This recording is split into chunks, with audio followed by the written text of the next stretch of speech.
আমরা জাপানের রাজধানী টোকিও সিটি থেকে প্রায় 450 কিলোমিটার দূরে তোয়ামা নামক একটি শহরে আমরা চলে এসেছি।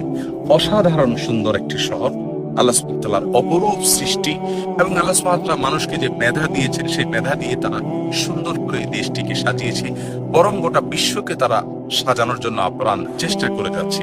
আল্লাহর এই যে অপরূপ সৃষ্টি, এটা দেখে চিন্তা করা, ভাবনা করা, গবেষণা করা এবং এটা দেখে আল্লাহ সুবহানাহু ওয়া তাআলার অস্তিত্বকে বোঝা, এটা মুমিনের ঈমানের দাবি।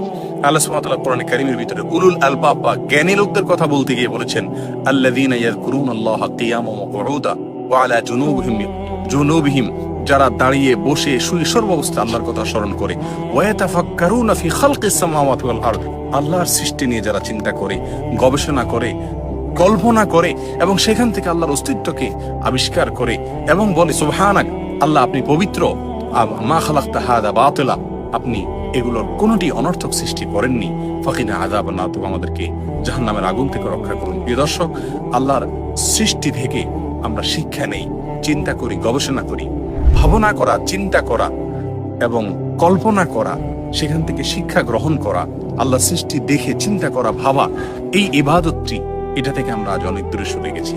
অতএব আল্লাহ সুবহানাহু ওয়া তাআলা আমাদের সকলকে আল্লাহর সৃষ্টি নিয়ে ভাবার তৌফিক দান করুন। জাযাকুমুল্লাহু খায়রা। আসসালামু আলাইকুম ওয়া রাহমাতুল্লাহি ওয়া বারাকাতুহু।